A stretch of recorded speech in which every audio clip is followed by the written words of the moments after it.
இன்னைக்கு நாம வாழ்ற இந்த உலகத்துல ஒரு சின்ன உதவி செஞ்சா கூட, இல்ல ஒரு சின்ன தொகைய நன்கொடையா குடுத்தா கூட, அது வெளிய ஒரு 100 பேருக்கு தெரியணும்னு நம்ம நினைக்கிறோம் இல்லையா?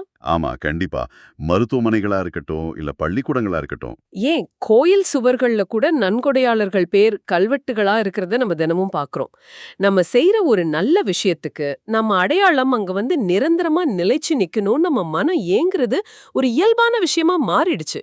உண்மைதான். ஏதோ ஒரு வகையில நம்ம அடையாளத்தை நிலைநிறுத்தணும், நம்ம இருப்ப இந்த உலகம் அங்கீகரிக்கணுங்கிற ஒரு ஆழமான உளவியல் தேவை மனிதர்களுக்கு எப்போதுமே இருக்கு. அது தப்பும் இல்லையே. ம். ஆனா, இத அப்படியே தலைகீழா யோசிப்போம். நீங்க இத கேட்டுட்டு இருக்கிற நேயர்கள் கூட யோசிச்சு பாருங்க. உங்கள்ட்ட நெறைய செல்வம் இருக்கு. அத வச்சு ஊருக்கே அன்னதானம் செய்றீங்க. மக்கள் தாகம் தீர்க்க தண்ணீர் பந்தல் அமைக்கிறீங்க. சத்திரங்கள் கட்டுறீங்க. ஆனா, உங்க பேரே இல்ல. அதுக்கு பதிலா, நீங்க நேர்ல பாத்திராத, சந்தித்திருக்கவே வாய்ப்பில்லாத வேற ஒரு நபரோட பேர இந்த நற்செயல்கள் எல்லாத்துக்கும் வைக்கிறீங்கன்னா, அது எப்படிப்பட்ட ஒரு மனநிலையா இருக்கும்? அட அத கற்பனை செஞ்சு பார்க்கவே முடியாது. ஆனா அதே சமயம் ரொம்ப ஆழமான ஒரு அர்ப்பணிப்பு இது. தன்னோட ஈகோவ, அதாவது தன்முனைப்ப மொத்தமா அழிச்சுக்கிற ஒரு உளவியல் நிலை. இதத்தான் இன்னைக்கு நாம அலச போறோம். 7ஆம் நூற்றாண்டுல சோழ நாட்டு திங்களூர்ல வாழ்ந்த அப்பூதியடிகள் நாயனாரோட வாழ்க்கைய தான் நம்ம பார்க்க போறோம். விக்கிபீடியா கட்டுரைகள், வரலாற்று தரவுகள், தொன்மங்கள் இது எல்லாம் அடிப்படையா வச்சு முகம் தெரியாத ஒருத்தர் மேல ஒரு மனிதர் எப்படி இவ்வளவு ஆழமான பக்தி வைக்க முடியும், தன்னோட சொந்த அடையாளத்தை ஏன் மொத்தமா அழிச்சுக்க நினைக்கிறார் அப்படிங்கறத நம்ம தேடி போக போறோம். நிச்சயமா. இந்த அலசலுக்குள்ள போறதுக்கு முன்னாடி 7ஆம் நூற்றாண்டு தமிழகத்தோட சமூக சமய பின்னணியை நாம கொஞ்சம் புரிஞ்சுக்கணும். நாயன்மார்கள் அப்படின்னாலே அவங்க சிவபெருமான நேரடியா வழிபடுறவங்க அப்படிங்கிற ஒரு பொதுவான பிம்பம் நமக்கு இருக்கு. ஆமா, 63 நாயன்மார்களும் அப்படிதானே இருப்பாங்க. அங்கதான் விஷயமே இருக்கு. அப்பூதியடிகள் இதிலிருந்து முற்றிலும் மாறுபட்டவர். அவர் நேரடியாக இறைவனை வழிபடுவதை விட திருநாவுக்கரசர் மேல, அதாவது அப்பர் மேலதான் தீவிரமான பக்தி வச்சிருந்தார். அதுதான் எனக்கு புரியல. இப்ப 7ஆம் நூற்றாண்டுல இன்டர்நெட் கிடையாது, சோஷியல் மீடியா கிடையாது. இன்னைக்கு நாம ஒருத்தர ரோல் மாடலா ஏத்துக்கிறோம்னா, அவங்க வீடியோ பாக்குறோம், அவங்க எழுதினத படிக்கிறோம். ஆமா. ஆனா வெறும் செவிவழி செய்திகளை கேட்டே நேர்ல கூட பார்க்காத ஒருத்தர் மேல எப்படி இவ்ளோ பெரிய தாக்கம் வர முடியும்? திருநாவுக்கரசருக்கு அப்படி என்ன ஒரு பெரிய மாசப்பில் அந்த காலத்துல இருந்துச்சு? இப்போ திருநாவுக்கரசர் அந்த காலகட்டத்துல ஒரு மிகப்பெரிய ஆளுமை. அவர் சாதாரணமான ஒரு துறவி கிடையாது. ஆரம்பத்துல அவர் சமண சமயத்துல ஒரு மிகப்பெரிய அறிஞராக, தர்மசேனர் அப்படிங்கிற பெயர்ல தலைமை பொறுப்புல இருந்தவர். ஓ, சமண சமயத்துல இருந்தாரா? ஆமா. அதுக்கப்புறம் அவர் கடுமையான சூளை நோயால் பாதிக்கப்பட்டு அதிலிருந்து மீண்டு சைவ சமயத்துக்கு மாறுறார். இந்த மாற்றம் அந்த கால சமூகத்துல ஒரு மிகப்பெரிய தத்துவார்த்த புரட்சியா பார்க்கப்பட்டுச்சு. அவர் பாடிய தேவார பாடல்கள் எல்லாமே வெறும் பக்தி பாடல்கள் கிடையாது. சமூகம், தத்துவம், வாழ்வியல்னு எல்லாத்தையும் உள்ளடக்கியதா இருந்துச்சு.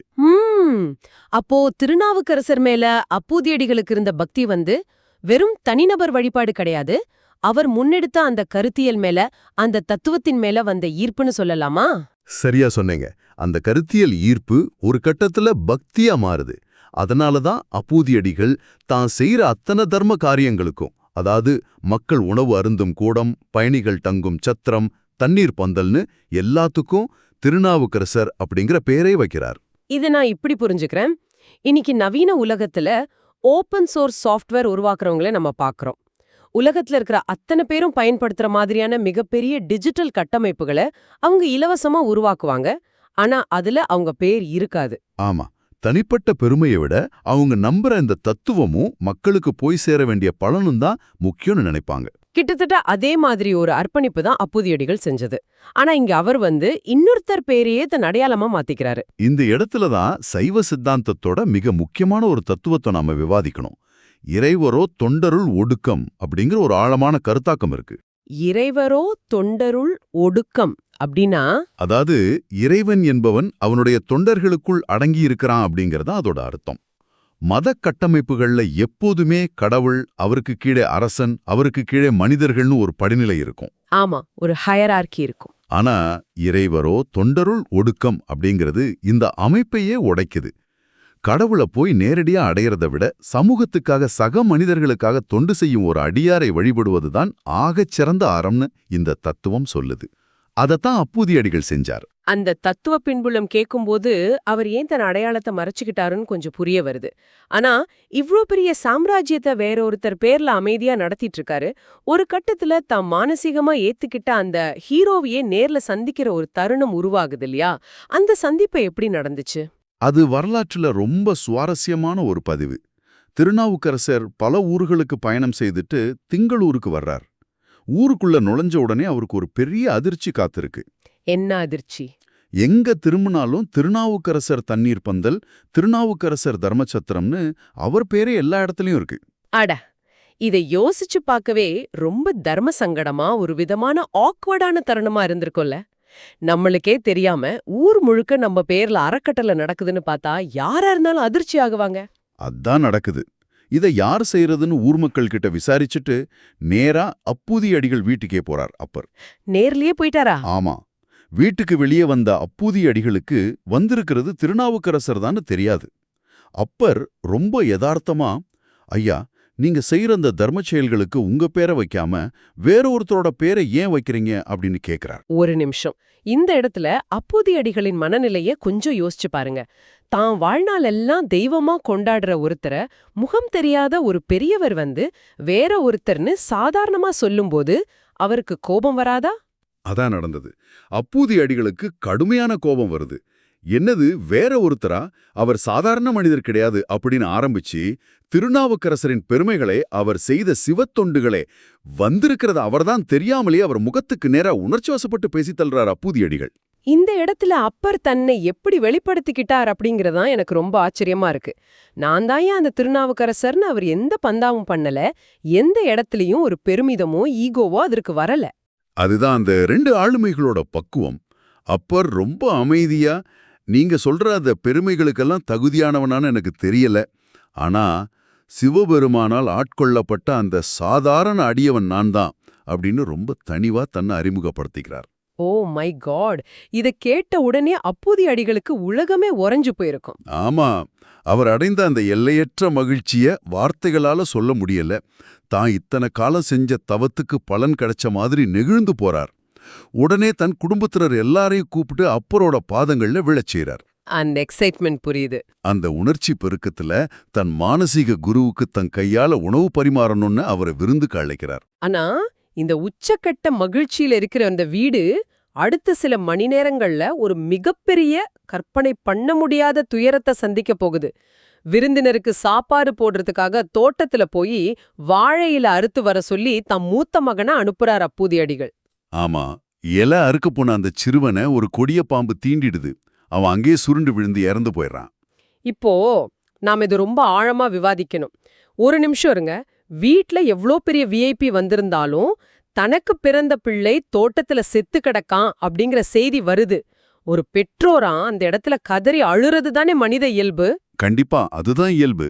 ஆனா அப்பூதி அடிகளும் அவர் மனைவியும் என்ன செய்றாங்க? துக்கத்தை மறைச்சிட்டு விருந்தினருக்கு சாப்பாடு போட தயாராகிறாங்க.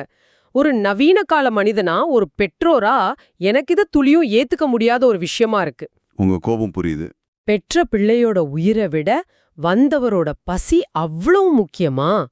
இத பக்திங்கிற பேர்ல எப்படி நியாயப்படுத்த முடியும்? இது ஒருவேளை அவர் சாபம் விட்டுருவாருங்கிற பயமா, இல்ல சமூக கட்டமைப்போட அழுத்தமா? நீங்க கேட்கிற கேள்வியும் உங்க கோபமும் 100% நியாயமானது. இன்னைக்கு இருக்கிற மனித உரிமைகள், குடும்ப உறவுகள் சார்ந்த பார்வையில இதை அளக்க முடியாது. இத ஒரு கல்ட் மாதிரியான மனநிலையா நீங்க சந்தேகப்படுறதும் இயல்புதான். பின்ன வேற எப்படி அதை புரிஞ்சுக்கிறது? 7ஆம் நூற்றாண்டுல சமூகத்தின் ஒரு குறிப்பிட்ட பிரிவினர் மத்தியில இருந்த பக்தி அப்படிங்கிறது நாம நினைக்கிற மாதிரி கோயில்ல போய் கும்பிடுறது கிடையாது. அது அவங்களோட ஒட்டுமொத்த வாழ்வியலும் தத்துவமுமா இருந்துச்சு. அதாவது ரத்த பந்தத்தை விட இந்த சித்தாந்த பந்தம் அவங்களுக்கு பெருசா இருந்திருக்கு.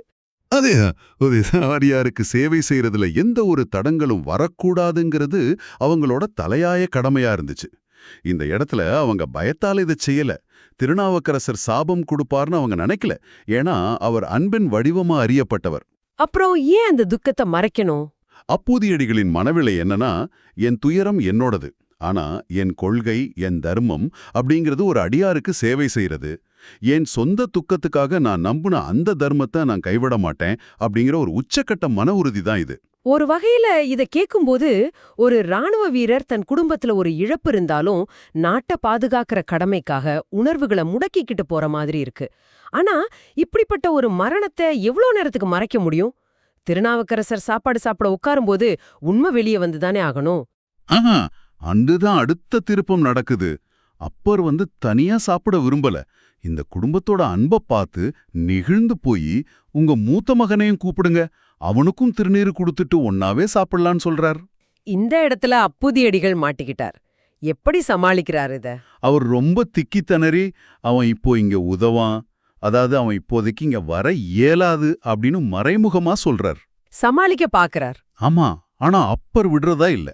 தொடர்ச்சியா கேட்கவே வேறு வழி இல்லாம மகன் பாம்பு தீண்டி இறந்த உண்மையை உடைக்கிறார் அப்புதியடிகள். அப்போ திருநாவுக்கரசரோட மனநிலை எப்படி இருந்திருக்கும்? தன் பசியை தீர்க்கணுங்கிற ஒரே காரணத்துக்காக பெற்ற பிள்ளையின் மரணத்தை மறைச்சு இன்முகம் காட்டி உணவு பரிமாறும் ஒரு குடும்பத்தை பார்க்கும்போது அவருக்கு உலுக்கி இருக்காதா? நிச்சயமா ஒரு பெரிய குற்றி உணர்ச்சியும் அதே சமயம் அவங்களோட பக்தியை பார்த்து ஒரு பிரமிப்பும் அவருக்கு வருது.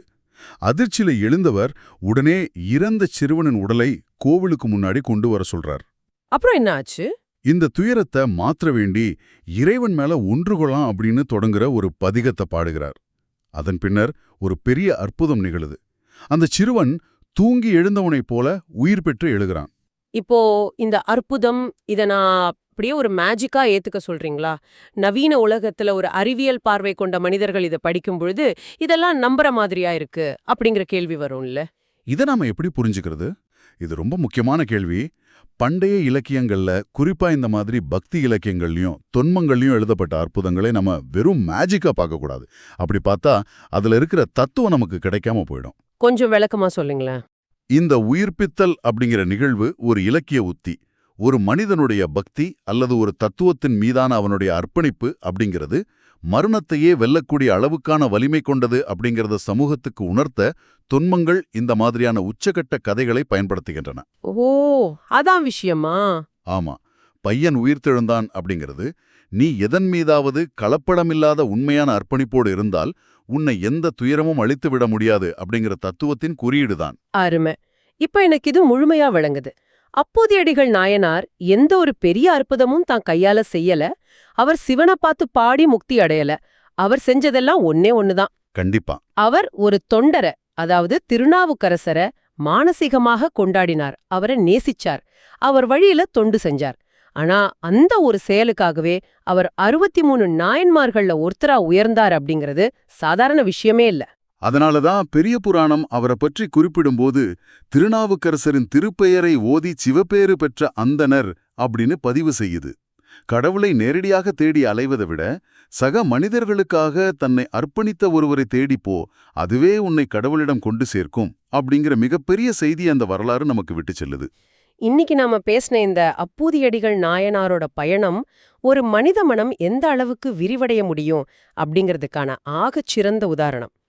வெறும் செவிவழி செய்தியை நம்பி கட்டியெழுப்பப்பட்ட தொலைதூர பக்தி, அதுக்கப்புறம் முகம் பார்த்து நடந்த அந்த நாடகீயமான சந்திப்பு, அதன் பின்னர் நடந்த கற்பனை கெட்டாத துயரம், அதை தாண்டி அவர்கள் காட்டிய அந்த உறுதியான தியாகம், கடைசியில மரணத்தையே வென்றதா சொல்லப்படுற அந்த அற்புதம், இது எல்லாமே ஒரு தத்துவத்தை நோக்கி பயணிக்கும் மனிதர்களை பற்றிய ஒரு ஆழமான உளவியல் பாடம்னு சொல்லலாம். நிச்சயமா. நாம இந்த அலசலோட ஆரம்பத்துல ஒரு விஷயத்த பேசணும். இன்னைக்கு நாம ஒவ்வொருத்தரும் நம்மளோட சொந்த அடையாளத்தை, நம்மளோட பிராண்ட முன்னிறுத்த எவ்வளவு வேகமா ஓடிட்டு இருக்கோன்னு. ஆமா. ஆனா எந்த ஒரு இடத்துலயும் தன் பெயரே வரக்கூடாது, தன் அடையாளம் மொத்தமா அழிஞ்சாலும் பரவாயில்லன்னு வேற ஒருத்தரோட கொள்கைக்காக தன் வாழ்நாளையே அர்ப்பணித்த ஒரு நபரால் 1000 வருஷங்களை தாண்டியும் இன்னைக்கு வரலாற்றில் நிற்க முடிகிறது. உண்மைதான். அப்படியென்றால் நேர்களே, உங்களுக்கான கேள்வி இதுதான். உண்மையான அடையாளம் அப்படிங்கிறது நாம நமக்காக தற்பெருமையோட உருவாக்குறதா, அல்லது எந்தவித எதிர்பார்ப்பும் இல்லாம ஒரு கொள்கைக்காகவோ மற்றவர்களுக்காகவோ நம்ம செய்யற அர்ப்பணிப்பில் அது தானாகவே உருவாகி நிலைத்து நிற்பதா? இத கொஞ்சம் ஆழமா யோசிச்சு பாருங்க. இந்த ஆழமான அலசல்ல எங்களோடு இணைந்திருந்ததற்கு மிக்க நன்றி. மீண்டும் ஒரு சுவாரஸ்யமான சிந்திக்கத் தூண்டும் தலைப்போடு அடுத்த தேடலில் சந்திப்போம். நன்றி, வணக்கம்.